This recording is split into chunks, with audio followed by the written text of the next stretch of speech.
नमस्कार, आपण बघत आहात CTV न्यूज. नजर प्रत्येक बातमीवर. हिंदी आणि मराठी भाषेत बातम्या प्रसारित करणारे जिल्ह्यातील एकमेव channel. Sponsored by Sukhkarta associates. आणि आता पाहूयात गेल्या 24 तासातील बातम्या पटापट. चंद्रपूर जिल्ह्याला लाभलेले नवीन पालकमंत्री डॉक्टर अशोक उईके नेमके कुणाचे या विषयावर बरीच चर्चा सुरू आहे. त्यांच्याशी जवळीक साधण्याचा प्रयत्न करणारे अनेक धुरंधर आता त्यांना भाऊ असे संबोधू लागले.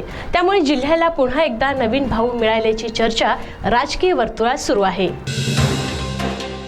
शहरातील रस्ते खोदण्याचे काम जोमाने सुरू आहे. त्यांचा शहराला कितपत फायदा होईल हा गहन विषय आहे.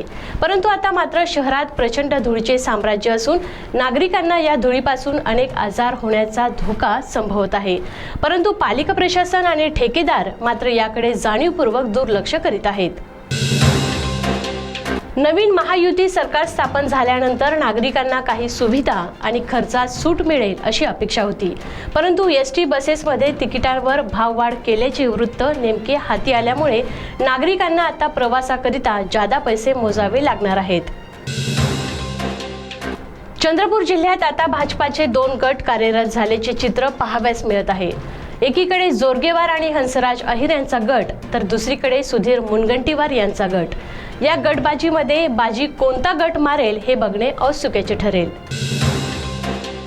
नागपुरातील गोरेगाव बचाव केंद्रात बर्ड फ्लूची लागण होऊन 1 वाघ आणि 2 बिबट मृत्युमुखी पडल्याची घटना ताजी असताना चंद्रपुरातील ट्रान्झिट ट्रीटमेंट सेंटरमधील 4 पैकी 2 बिबट्यांना स्वाईन फ्लूची लागण झाली आहे.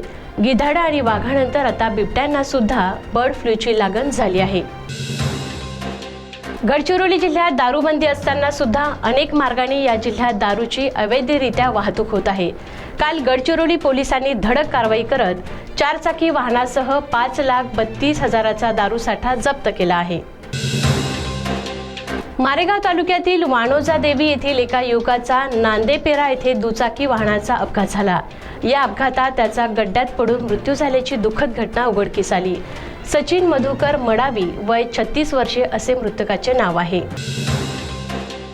चंद्रपूर शहरातील नेहरू मार्केट येथील झोन क्रमांक 1 मधील 4 गाळ्यांना मनपाने सील ठोकली असून त्यांच्याकडे एकूण 2,47,000ची थकबाकी असल्याचे कळते.